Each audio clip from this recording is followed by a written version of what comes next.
Good afternoon, everyone. Welcome to the Michael Trimm Show. I'm your host, Michael Trimm. So today's episode, I want to discuss with everyone here a whole bunch of stuff. So we're going to be talking about Robert Mueller, the witch hunt that's going on, and whether or not President Trump will be surprised by what Robert Mueller is doing and what Robert Mueller is digging up. So with that being said, what I want to do is just ask everyone to please do your part, share the links out to the video to people that you know, people that you follow, people who follow you.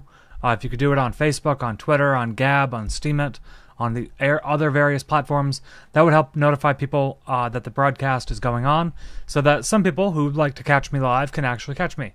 So, with that being said, what I want to do is just, first apologize to everyone for Freedom Friday. I decided to not go ahead with Freedom Friday last week because I had a whole bunch of personal things going on, so I didn't have the bandwidth or the time to do it. But what I did want to also mention to everyone here is that I will be going through some changes to the structure of the show throughout the summer. And so you'll be watching this transition as it takes place. You're going to see how I'm going to mix things up a little bit, how I'm going to improve it. And with that being said, it's really only made possible because everyone here has been supporting me. It's given me an opportunity to expand the type of programming. I've said many times on the show, many times being two, that I actually have an interest in creating a mini docuseries into the Stargate SG-1 series and explaining how disclosure was made through that Stargate series and what the important information that you can gather from it reflects into reality. So I'm still working on that. It's a much longer process than I expected. I didn't realize how long and how much work was involved in being a producer, but there's more work into it than it looks. But the reality is I am working on it, and it is a slow progress. However, it is scheduled to come out in the summertime. So even though it's officially the beginning of summer, we still have the rest of the summer to do it. So hopefully I can have some cycles to work on it. But let me go into this for you, because this past weekend I thought was quite interesting, because looking at the past week and a half to 2 weeks, with what the Trump administration has been doing with the situation at the border in terms of immigration, how that's been going on, I wanted to take a second and kind of give people my perspective to this, because I think that we are at a point now where the amount of crazy on the left and the right has kind of exceeded anyone's wildest expectations. And so, with that being said, I basically had a couple of tweets this weekend that I wanted to share with people, because I thought they were relatively straightforward. I'm trying to pull it up on my phone right now. So this I tweeted out. I thought it was kind of funny. It's right here. Look at how the green screen was messed up with that.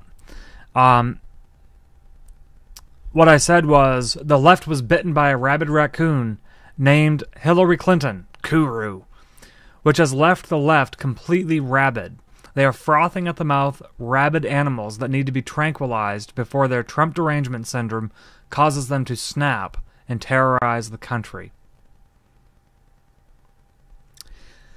This tweet that I made, remember, refusing to vocalize your outrage over the fact that 10,000 children are being trafficked at the border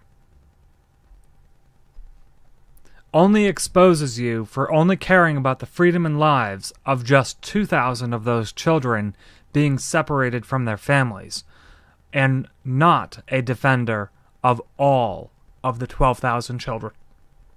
There are 12,000 kids that have been separated at the border. 10,000 of them have been trafficked, according to the Secretary of Homeland Security, Christian Nielsen, and the remainder of them have been legitimate families that were separated that caused the left, during the IG report bombshell to come out. You notice how the narrative has changed, but it caused them to come out in complete lunatic mode, ignoring all of the legitimate testimony that was given during the Inspector General's report, with hearings of the Senate Judiciary and the House Judiciary with Michael Horowitz. They wouldn't even ask a relevant question. They wouldn't ask a relevant question at all, but instead, they were very quick to start criticizing what was going on at the border, criticizing to what President Trump was doing. And some people in the mainstream media, I'm reading a tweet now from The Hill, just in, Trump calls for the elimination of due process and deportation of undocumented immigrants. And this is quoted from a tweet from President Trump. We cannot allow these people to invade our country. When somebody comes in, we must immediately, with no judges or court cases, bring them back from where they came from. Our system is a mockery to good immigration policy and law and order. Most children come without parents. And my response to that was the following. I said they are not citizens. They have no guaranteed due process under our Constitution. I recommend the author of this article take a high school civics class again to learn the policies regarding presidential authority over illegal immigration and over illegal immigrants. It's Trump's responsibility, not illegal. And of course, what I wanted to do also is just kind of tell you that there is some interesting news coming up. We have Thursday at 1 o'clock today, this week, that you're going to have FBI Director Wray and DOJ Deputy Director Rod Rosenstein testifying to the House Judiciary Committee over the Inspector General's report. Now, we know that it's going to be a show, that it's going to be a parade, a pariah, a charade, a complete loss of all faculties of reason and logic and fact. It's going to depart from all of that. And it's going to be for our movie consumption, whatever this is that we're doing. And so what's interesting is I have a problem with it. I don't know if you could guess. I don't like the idea of these testimonies taking place in Congress. Apparently, it's supposed to be opened. It's supposed to be an open hearing, I think. Let me just double check. Media is allowed, so it's a public hearing. It's a completely public hearing. But what I find fascinating here is we've basically taken a departure here, because what we're talking about and what the truth of our reality that's going on right now can be described very simply as the following. The situation at the southern border is a problem under the Trump administration, not because President Trump is a racist, xenophobic orangutan, okay? It's not because he's a racist orangutan who hates colored people who are not orange. That's not the reason. Has nothing to do with that reason. Has nothing to do with any of that. Instead, the issue of what President Trump inherited. And I'm going to give this a very high-level view. We're going to go 50,000 feet, so we might get caught in conspiracy land, but I think most of the stuff has come out in mainstream already. But let's just tackle this head-on. When President Trump was inaugurated, we had a debacle ready to unfold with Russia. During the presidential campaign debates, President-elect Clinton decided to basically come to the stage and say that when the president gives the order, you have 4 minutes or 5 minutes to launch nuclear weapons against that enemy, when the president gives the order. That was Clinton that said that. Then we had how Hillary Clinton was going to use military force to retaliate against Russia for interfering with the election of 2016. Okay. Then you had the threat of North Korea launching their ICBMs and launching the nuclear missiles all over the place, and the fact that they were, sending out with their state-run propaganda, all of this stuff saying, we're going to nuke you, we're going to blow you up, we're going to kill you, etc., all that negative propaganda that was coming out of North Korea. Additionally, we had $800-something billion worth of a trade deficit. We have a national debt that's $22 trillion. We have an unaccounted debt of $21+ trillion out of the Pentagon that's different from the $21 trillion of our deficit. If you look at the numerous problems that we were facing, the fact that GDP growth was approaching less than 1%, when you look at the fact that Obamacare premium rates have exploded throughout 2016 into 2017, President Trump was introduced with a myriad of massive, massive problems that no one single president could actually take on without being a stable genius. And so, what happened? President Trump looked at all of the cards. He looked at everything that was happening simultaneously and said, we need to make sure that we address this problem correctly to prevent it from happening again. He ran on the campaign ideas that he was going to create a new government that works for you, the American people, for you, and for me. And what we've seen since then has been just that. Since President Trump came into office, he had a massive danger and a massive risk of assassination in the very early months of his presidency. Not only was the media and politicians and not so many politicians doing death threats, but mostly Hollywood and media personalities giving death threats to the president and using symbology and imagery to suggest that the president could get assassinated, kind of whetting the palate of the citizenry preparing for a presidential assassination like they did with Kennedy. Lo and behold, that endeavor failed. The second attempt to assassinate the president, President Trump, was, of course, Las Vegas. And since then, we've had a wide variety of tactical warfare that's been used against us, and we have responded in kind with reciprocal tactical warfare responses in turn. So we have, ultimately, the fact that when President Trump came into office, he had 8 to 15 severely massive, global detrimental problems that needed to be addressed. He needed to address the immigration crisis. He needed to address the tanking economy. He needed to address the big pharma industry and the healthcare industry. He needed to address education, the fact that we have standardized education that is so far from reality of learning that's retarded. The fact that we have an education system that's retarded in the country. The fact that we're graduating high school students with the lowest scores for a first world country. It's ridiculous how stupid Americans are being trained in school. Now, fortunately, though, it's imperative that all people, doesn't matter if you're American, doesn't matter if you're not American, wake up and realize that learning does not end with the ending of formal education. I have actually learned personally that learning begins when you get out of school. School is a waste of time, in my opinion. I didn't learn shit in school. I had to quickly memorize stuff in order to pass a test, and then I'd forget about it the next day. That was a waste of my effort and my resources and my time. So the reality here is that we've raised a population for the past 30 to 50 years to be retarded. We've been controlled by a central intelligence agency that is incompetent.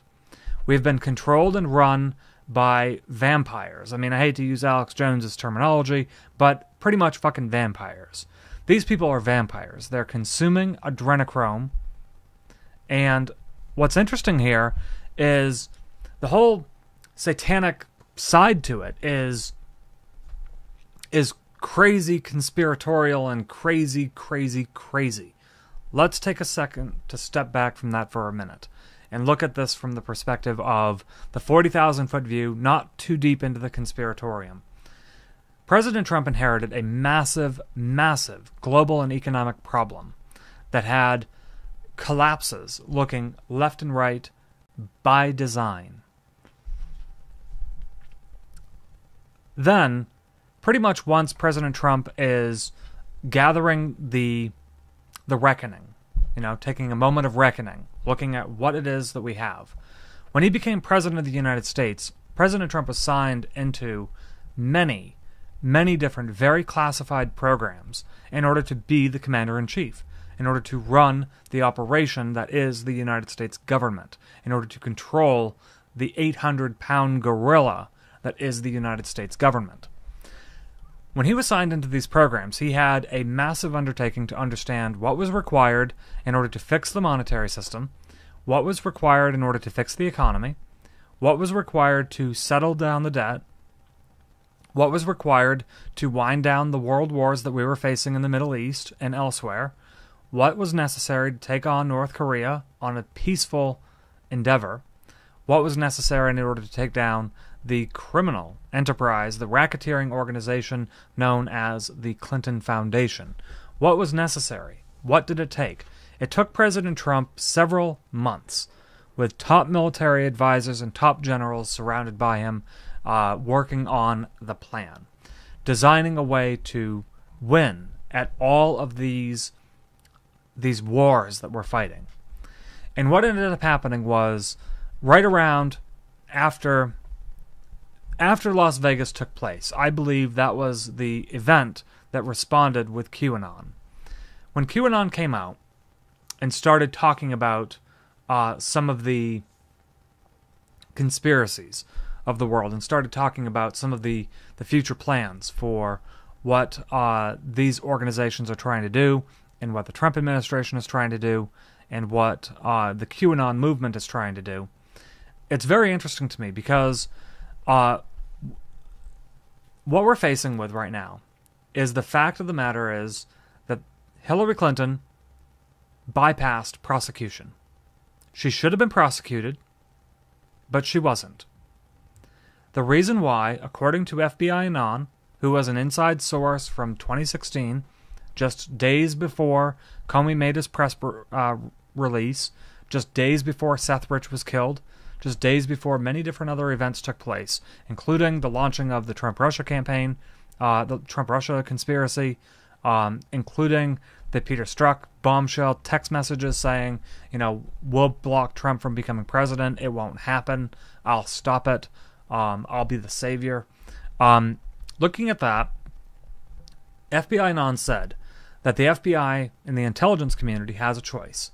If they recommend indictment of Hillary Clinton, they must also indict the entire Obama administration cabinet. And they must also indict the Clinton Foundation. Now, if they were to recommend indictments for Hillary Clinton for misusing classified information, James Comey was right. No reasonable prosecutor would bring forth such a case. Why? Why did he say that? In the context of the email investigation. The reality was Hillary Clinton was guilty of crimes far beyond the mishandling of classified information, where she had top secret special access program intelligence on her bathroom server that she used BleachBit and hammers to destroy the evidence and destroy the classified information. This is what she did. Not only did she have thousands of other lowerly classified messages on her email server, but this was a systemic problem that was created at the beginning of her tenure as Secretary of State. And so, what's interesting about this is when FBI Anon said, what do we do? Do we indict Hillary Clinton and hand over all of the evidence to the Department of Justice, who was dirty? The Department of Justice is run by thugs. It's run by criminals under the Obama administration. It still has a couple of rogue elements inside of it. It still has the lack of transparency and the lack of honesty that is required of an institution like the FBI. But the reality is the field agents to the FBI said, what do we do with this? We're sitting on a dirty bomb at this point. The FBI was sitting on a dirty bomb. And they were like, what do we do? What was this dirty bomb? To explain to you what the dirty bomb was, without going into too much detail, you can look at this lawsuit that was filed. This lawsuit was filed in the District Court of District of Columbia. It's a racketeering, influence, criminal organization complaint against the Clinton Foundation, the Clinton Global Initiative, the Clinton Gustra Global Initiative, George Soros, Media Matters, Correct the Record, David Brock, American Bridge 21st Century, Citizens for Responsibility and Ethics in Washington, Share Blue, Corporation Trust Company, William Jefferson Clinton, Hillary Rodham Clinton, John Podesta, Jonathan Wackrow, and Jan Julie. This racketeering lawsuit was filed, is the tip of the iceberg. The Inspector General's report is also a tip of an iceberg. The FISA abuse analysis that was released relating to Andrew McCabe was also a tip of an iceberg. The reality is, what you're looking at is a massive organization inside the federal government known as the Deep State. Now, they have been cornered in many different directions, with the exception of one. The exception of one comes from page 294 of the Inspector General's report, Sex Crimes Against Children. The reality here is there a surprise for Donald Trump from Robert Mueller?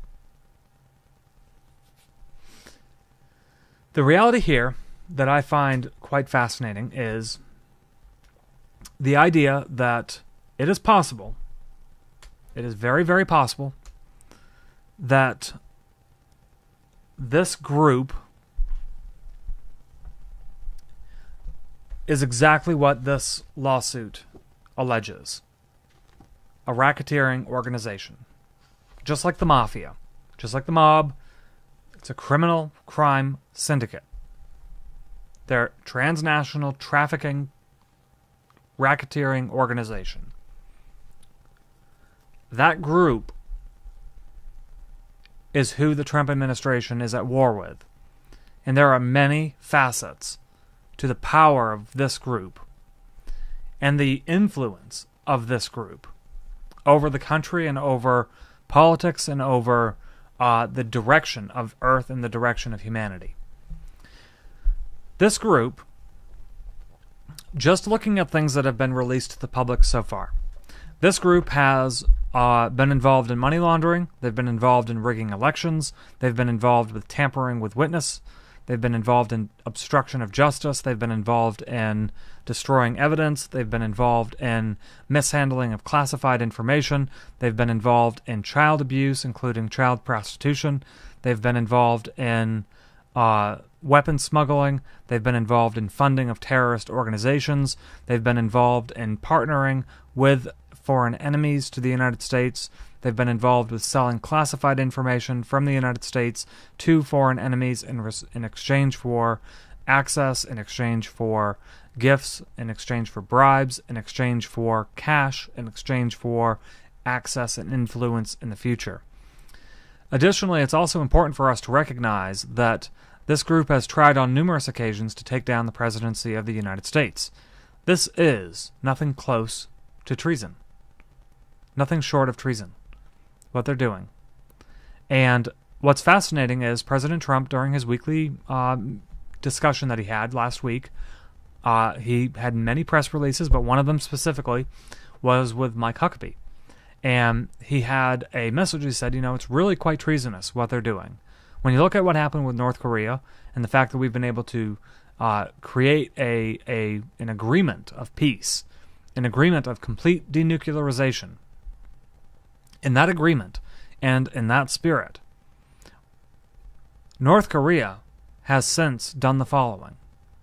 And then we'll look at what Donald Trump has done since the following. North Korea has ended their ICBM missile launches. North Korea has discontinued the use of their anti-American propaganda. North Korea has returned 3 hostages alive. 1 died after arrival. North Korea has started to return the remains of Korean War veterans. North Korea has committed to denuclearization and has already removed several test sites.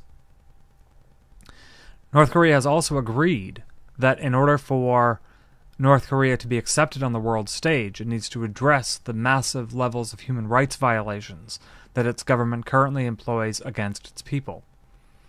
What did Donald Trump give away? Donald Trump gave away having a meeting, showing the U.S. flag next to the North Korean flag.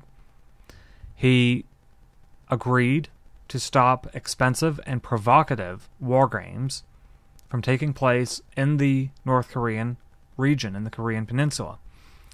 These decisions financially benefit the United States from saving hundreds of billions of dollars on excessive war games and fake wars and provocations and actions of those natures that don't impact military preparedness. He gave up 3 days of his life and quite possibly paid for a couple of things, okay? For the North Koreans to get to Singapore and to be on site. He probably paid for a couple of that because North Korea doesn't have any money. But that success was massive. Absolutely massive. And now we see, in the next coming days, we have the peace talks with the Middle East starting to come out. We had peace talks with Iran, with North Korea. Now we're going to start having peace talks with the Middle East. And that's going to be the work of Jared Kushner. And what's interesting here is whether or not the issues of what's going on in Iran will play a role in whether or not this has a massive influence or impact into what happens later on this year. But here's the reality. It was True Pundit and NYPD officers who forced Comey's hand for him to come back out into the open and reopen the Hillary Clinton email investigation, because they found new evidence of crimes on Anthony Weiner's laptop in an insurance file that was Hillary Clinton sex crimes against children. That's the substance of what we are fighting right now. We are trying to take down this criminal syndicate. We are trying to make sure that people are aware of the truth. And what have we had instead? By the left. We have had a whole bunch of distractions, divide and conquer, divide and conquer, divide and conquer, divide and conquer, narrative change, narrative change, narrative change, narrative change, narrative change. Notice one thing that's consistent among this channel that is not consistent among CNN. I'm talking about things that have not been resolved from years ago, because I want them resolved. I want the truth to come out. I want this criminal syndicate to get prosecuted the way that it should, justly, under the law. I also want to make sure that people are aware of what's really happening. The fact of the matter is, the narrative shifts that we've gone through, we have watched many of them over the past several months. The past 500 days of President Trump's administration, we have watched many narrative shifts, going from war in Syria multiple times, war in North Korea multiple times, school shootings multiple times. We've had terrorist attacks multiple times, both domestically and internationally. We have had distractions with immigration. We've had distractions with James Comey. We've had distractions with a whole bunch of other people like Stormy Daniels and Michael Cohen and this and that and all these other things that are distracting from the facts that the Trump administration has been doing a task necessary to take on that list of 15 or 16 massive problems that our country faces, and has been quickly addressing them point by point. The fact of the matter is that once we get past the military tribunals of taking down this criminal deep state cabal, the future waiting for us is space exploration.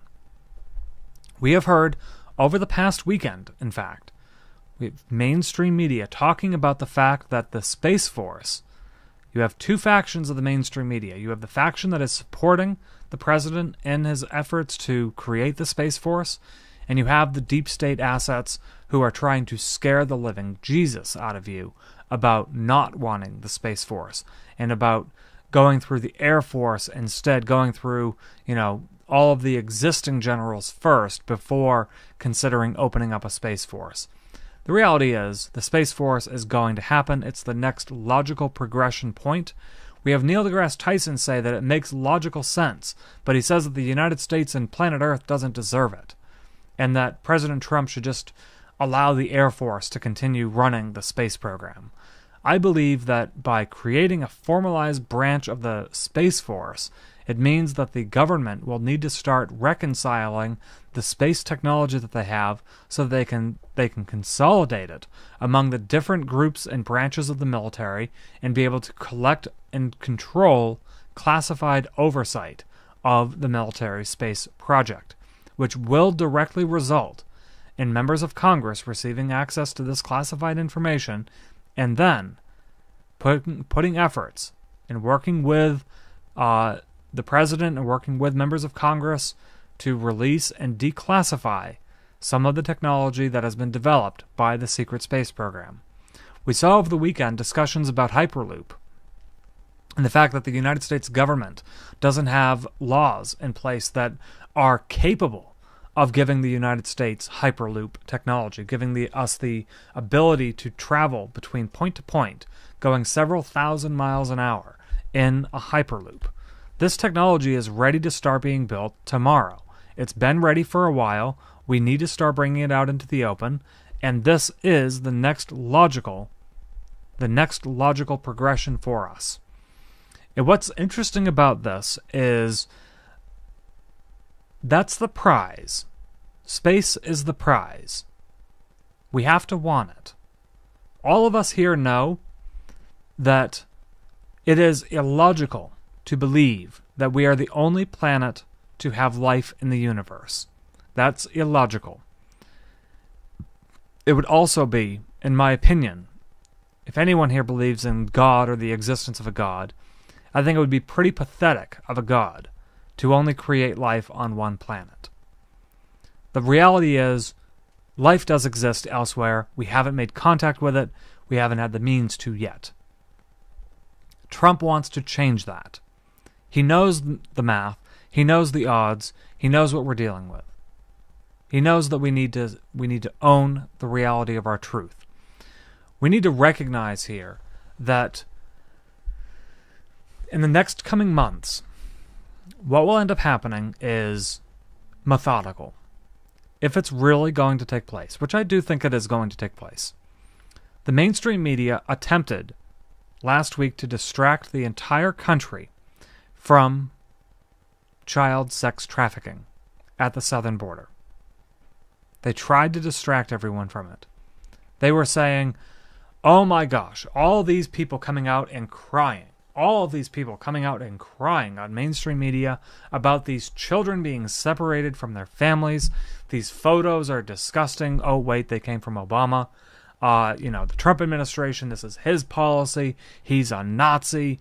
When that argument failed, when President Trump signed the executive order saying that families will be kept together, when that was changed, and their talking point of controlled outrage over the 2,000 children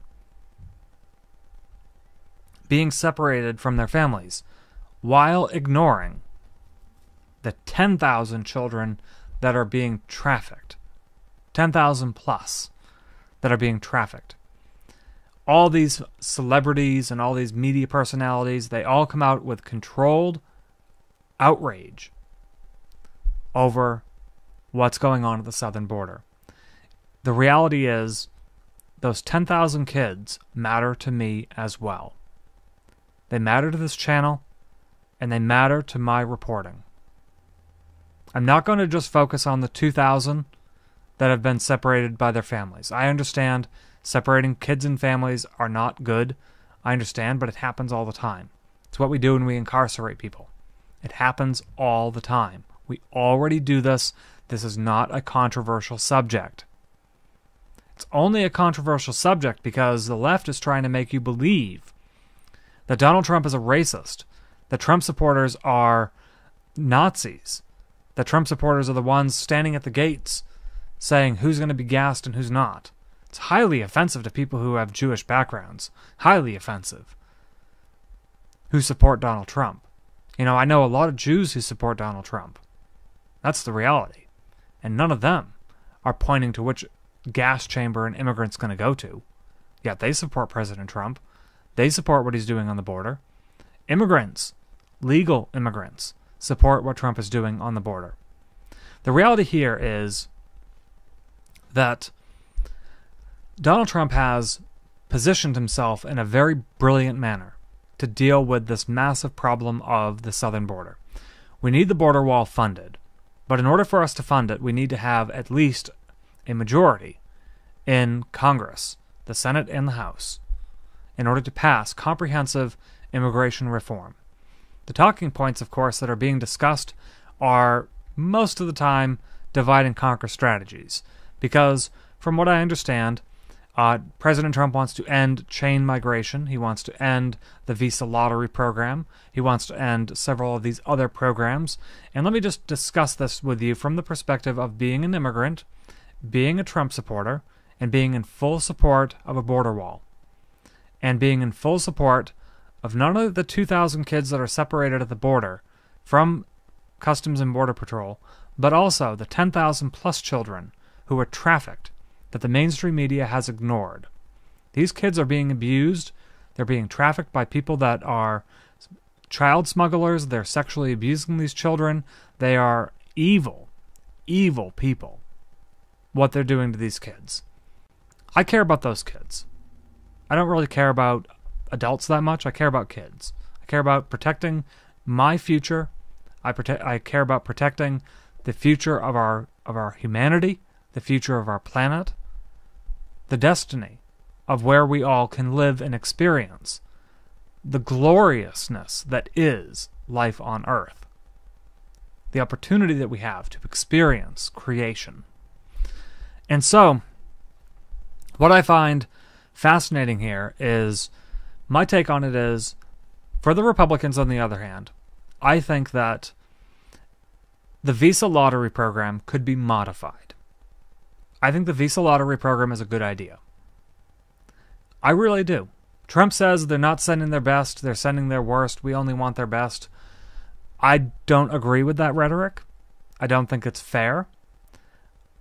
At the same time, when you look at things like chain migration, on the other hand, there are a lot of people who come in through chain migration, but realize that you don't have to get rid of it.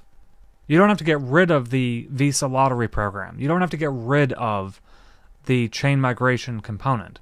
All you need to do is just add regulation to it. All you need to do is modify it. You need to say, listen, I realize that your country has very poor situations. I understand that. We want to help. We're willing to give you 100 immigration tickets per year. You can do a lottery program with it. It's up to you. You can either do a lottery, or if you want to go through this process of actually, let me put it this way. Part of these legislational types of regulations that would need to be introduced in order to make that program work would be more along the lines of saying, okay, well, Honduras, you can't have a visa lottery program. Honduras has, in many ways, committed an act of war against the United States with MS-13. Mexico has committed an act of war against the country with MS-13. And the fact that they're both not willing to help us in defeating this enemy means that they are also our enemy. They need to be dealt with accordingly. Fortunately, diplomatic means can be used very effectively. We don't have to resort to military force. We can always resort to diplomatic approaches. Honduras, on the other hand, and Mexico, we could just say, no more visa lottery. Those two countries that are on this list, no visa lottery at all. No chain migration from these countries. Simple.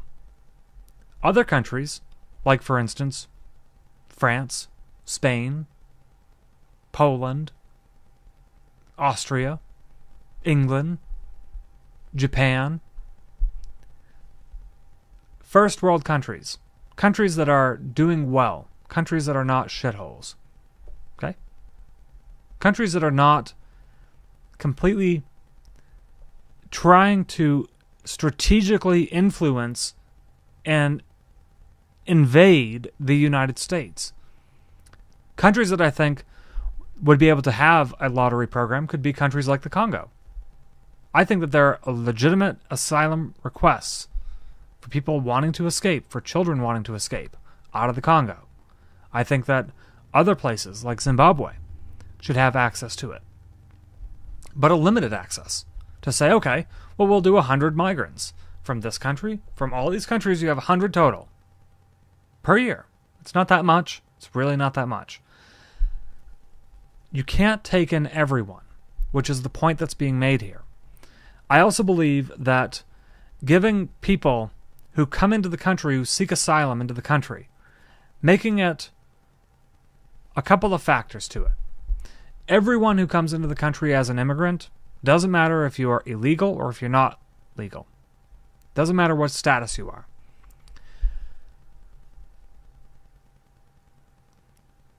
You have to abide by the laws.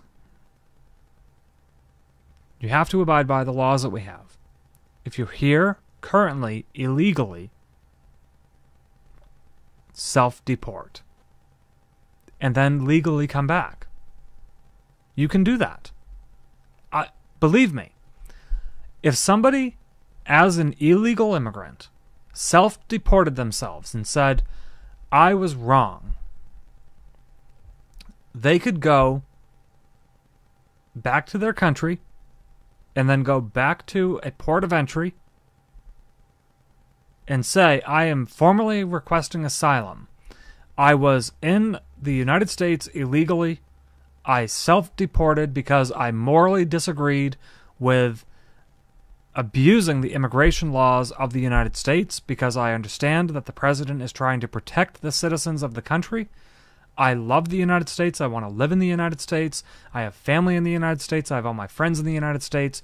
I'm seeking asylum because if I don't, I'm going to get murdered by MS-13, by these gangs, by these cartels. I'm going to get murdered by them because I have returned from the United States to them. I'm an enemy to them. I'd be shocked if they weren't accepted. And in fact, that could be a turning point in our society and in our culture that would, if one person would have the courage to do it, we could possibly have a floodgate of people who are here illegally, who work as farmers, who work as people who clean dishes, people who, work in kitchens, people who, work in hotels, people who are undocumented. Give them a chance, get out, come back in. That's a risk. But the choice is, you're deciding when to go. You're making that call, and it's not another government making it for you. And it's a very tough subject for a lot of people. But in general, fixing the entirety of the southern border with a border wall is incredibly important. Because who are the true victims of a border wall? Human traffickers. They are the only victims to having a border wall. That's it. I think that we are currently in a time right now that is, there's a lot of derangement on the media and stuff there. There's a lot of derangement in the press. A lot of fake news in the press. A lot of people trying to talk about stuff that, just isn't so. The reality is, the efforts of what QAnon is doing and the efforts of what President Trump is doing is to end human trafficking in the United States. That's what this war is all about. That's why I'm fighting. That's why I give two shits. That's why I support Donald Trump. It's because I know how horrible it is for these kids. It's horrible for them. And I can't appreciate my life knowing the fact that a lot of these kids who come from similar type of backgrounds as myself have nobody to speak for them. It's my responsibility to speak for them. To put up a fight. They might kill me for it. They might try to suicide me for it. But it's slavery, as people are saying in the comment. It's slavery. It's no better than the slavery that was going on in the South back in the 1800s. It's no different. No different. It's modern day slavery. It's full slavery. And where we go one, we go all means you're either for slavery or you're for freedom. Here's the thing. Within Stargate, Teal'c, the Jaffa, he was a warrior intended to protect one of the false gods. He was trained from birth to be a great warrior. He served his god very obediently, but he was a slave. Deep down inside him, he believed that he was a slave, but he knew it was wrong, and he wanted freedom for his people, and he wanted to die free. The reason why is because when you die free, you are born free. When you die a slave, you're born a slave in your next life. It's a big deal. A lot of these kids that are being trafficked by this illegal cabal, by this racketeering group, the soul of these children have been regurgitated in the form of these victims generations after generations after generations, which are only 2 to 5 years each generation.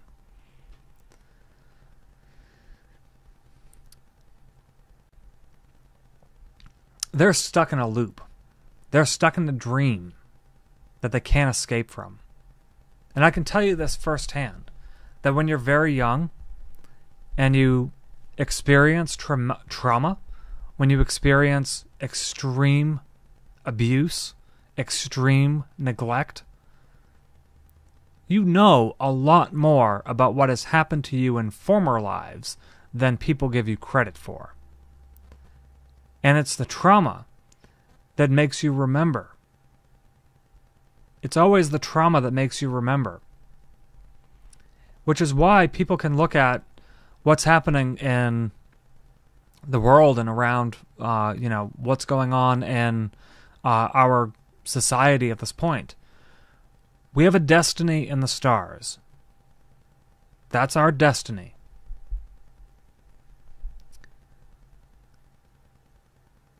The only way we can get there is to become free. Free from people in the comments are saying Satan. People in the comments are saying this pedophile group. There are many types of freedoms. There are many types of abuses that exist.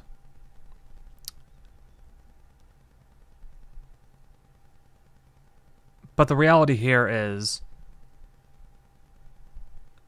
it's wrong for people to think that animals are a commodity. It's wrong for people to think that animals are disposable. They're not even real, that they're completely fake. They don't even, some people don't even care. And that gives you a gauge for how close you are to what's really happening. So, what I want to do is I don't want to go on for too much longer here. We don't have too much, other news to talk about. I was going to go through and click on the news articles and stuff and go through each one of them.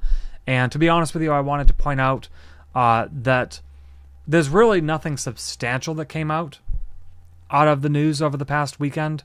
There's nothing really substantial that came out, which is why I didn't want to feed the fuel to the whole argument of what the mainstream media is trying to talk about. I told you the stuff that you needed to know, and then I gave you my commentary about it. And the reality is, President Trump has an uphill battle to face, and he's winning significantly. And the reality is that the surprise that the mainstream media is starting to talk about with Robert Mueller and Eric Prince is the child sex trafficking. Now, my question, of course, and I'm going to end on this note. My question for all of you here is, when will Julian Assange make an entrance? Come on, QAnon. You said June. You said Seth Rich June. You said WikiLeaks, June. WikiLeaks has been compromised. I don't even know how to handle WikiLeaks anymore. What they did to the ICE Border Patrol officers was disgusting, doxing them like that. That's against the efforts of protecting these children, the 10,000 children who are being trafficked across the border. That was a direct slit through the throat for those patrol officers. The reality is, QAnon said that Seth Rich and Julian Assange were going to make a new entrance in June. Now, my question is, will that entrance be through Robert Mueller? Interestingly enough, Jimmy Dore was talking about the idea of Assange being, I guess, interviewed by Mueller. Will it happen this month? How will it happen? How will it come out? I don't know. But I do know that Julian Assange has been in detainment for way, way, way too long. No proof has come out that Julian Assange is in U.S. custody. No proof has come out. I want proof. I want to know that he's okay. Because he did a great service to the country and to the world. I want to know that he's okay. It means a lot to me. I think it means a lot to everyone here. And just keep in mind that the federal government is going to try to bury this thing. They're going to try to bury it. They're going to try to start civil chaos, Maxine Waters, saying people should heckle Trump supporters and stuff. Just make sure you're carrying, okay? These liberals, they're afraid of guns. Just make sure you're carrying. Make sure you have your paperwork. Make sure that you're legal. But make sure that you can protect your family. Just make sure you can protect your family. And the thing is, before I sign off, I want to just ask everyone to please participate. Get engaged. Where we go one, we go all. You don't have to just listen to me. You don't have to just come to the Michael Trimm Show. You don't have to just come to this thing or that thing. You can just start asking questions and start seeking answers. But always ask questions. Always check with multiple sources. Never just blindly believe the words of one person, including myself. This is a global awakening. We all are going through it at our own speeds. We're all going at it with our own interest and our own intellectual abilities and our own curiosities. Some of us will be able to handle it. Some of us will not. But the reality is, if the whole divide and conquer strategy works that the left is trying to do, that InfoWars is trying to do. Remember, InfoWars was outed as being a divide and conquer strategy. They've been airing for the past dozen hours or so that, the left is trying to start a civil war, and it's civil war, civil war, civil war, civil war. It's like, okay, settle down, okay? Settle down. We're not going into civil war. There's not going to be a civil war. Not going to happen. Not going to happen. It's fake news. Sorry, InfoWars, not going to happen. It's fake news. But they're trying to rile you up. They're trying to get you, your heart beating, pumping. They're trying to get you riled up so that you buy their products, so that you believe that there is a civil war, so that you go into your bunker every single night and you are shaking your arms over your head because you're afraid these Democrats are going to get you. Okay?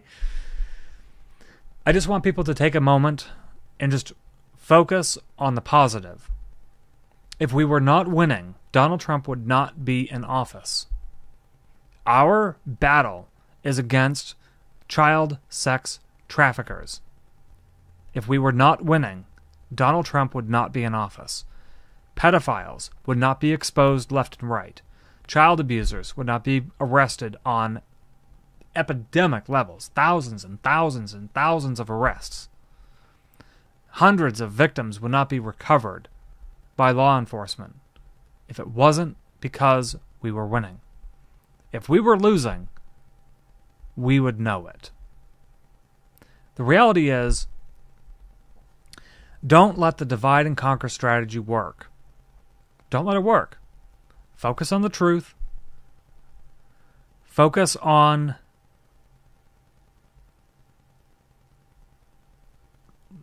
cleaning your body up.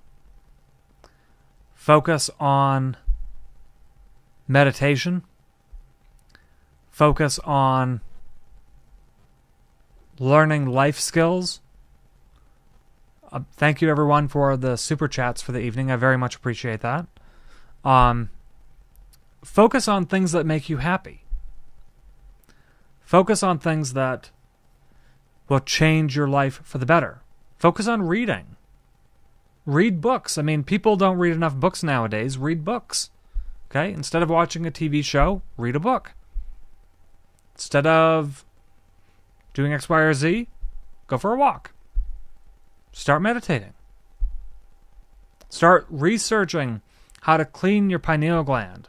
Start researching how to really take an investment into expanding your own consciousness. Take a second to detoxify your system, to get rid of the harmful chemicals that are in your body, the heavy metals that are in your body. Take a minute to get rid of them. Take some time to read about it. Read about how, the imbalance gastrointestinal line of our bodies are the number one causes of negative health effects. Number one cause. Look at how you can redefine what it means to learn. When you learn to meditate, learn remote viewing. Learn how to use telepathy. Focus on it. Believe in it. Focus on eliminating fluoride from your body in the form of toothpaste, in your drinking supply, in your tap water. You need to make sure that you get rid of that. And really, the last note that I'm going to leave here on is, people are saying aluminum-free deodorant, super important. I personally use what's called Magic Mud toothpaste. Magic Mud toothpaste is just activated charcoal with a couple of other natural ingredients, and it makes your teeth black when you're brushing and stuff, but it rinses out and they're sparkling clean when they're done. But that toothpaste I've switched off to, and boy, has that been a difference for me. Tremendous difference. It's like $10 a bottle, but that's the toothpaste that I have. But I realize that some people think that this is all of the place. It's really not. It's really not. Because 100,000 foot view, really quickly, 100,000 foot view. We the people woke up when Hillary Clinton was exposed as potentially being a pedophile with all of these symbols and clues that we have just pieced together and said, that's really fucking weird, and she got away with a massive crime. Donald Trump was elected, started cleaning up the massive global wars that we had, and started fixing the trade deficits that we had. Started introducing the Space Force. Started introducing the National Space Council. Introducing space aviation traffic control management. Introduced a lot of these pieces. The reason why is because we're getting past the negative, harmful effects that the Clintons and the deep state that have supported her, that have poisoned us, poisoned our food, poisoned our water, poisoned our medicine, have brought us into wars, have propagandized us with mainstream media, who have enslaved us with fake money. They've got their symbol all over it. That thing is all changing. We're getting a new government that works for, of, and by the people. That's what we're doing. And in order for us to get to that new government, we need to detoxify our bodies. We have to liberate the human body potential that you have. We need you to be healthy in order for this plan to succeed. We can't have you with a calcified pineal gland addicted to smoking cigarettes all the time. We need you to detoxify yourself. We need you to clean up your pineal gland so that you can start understanding the bigger picture of what's going on, so that you aren't just focused all the time on sports 24/7. I'm sorry, but there's more to life than just fucking sports. There really is. And with that being said, I mean, we're in a crazy, crazy time to be alive. And I really think that a lot of people have a great future and a great opportunity ahead of them. I really do. Tim is saying you also need iodine. Yeah, you really, really do. You need iodine. Cannabis helps. FDA came out today with the first epilepsy, FDA-certified epilepsy medicine that contains 0.01% of THC, but mostly it's CBD. Now, why is that? I mean, I thought marijuana was a Schedule I drug. Why is the FDA approving marijuana-based treatments that contain THC? Well, it's because it's not going to be Schedule I for very long. We're moving in the right direction. So Tamara is saying lots of vitamin C. Yeah, vitamin C helps a lot. Just keep in mind that a lot of calcium actually will calcify your pineal gland. So be careful of how much milk you're drinking. Okay? Why are we drinking milk from a cow? We're supposed to drink milk from humans, but only for a very short period of time. Why are we drinking milk from these chemicals and stuff this pasteurized process? Why are we consuming that? Is that really good for our health? I don't know. But with that being said, the whole aspect of the health component is very relevant because it is a prerequisite to allowing Trump to really give us the Space Force. That's our future. And we need to want it too. We need to clean up our bodies. We need to learn the truth. We need to wake people up. We need to learn how to meditate. We have to learn how to communicate, not only with ourselves, but also with our source, with our exoconsciousness, with our brethren. We need to be able to speak a unified language. Where we go one, we go all. Thank you. Have a great night, everyone. Bye.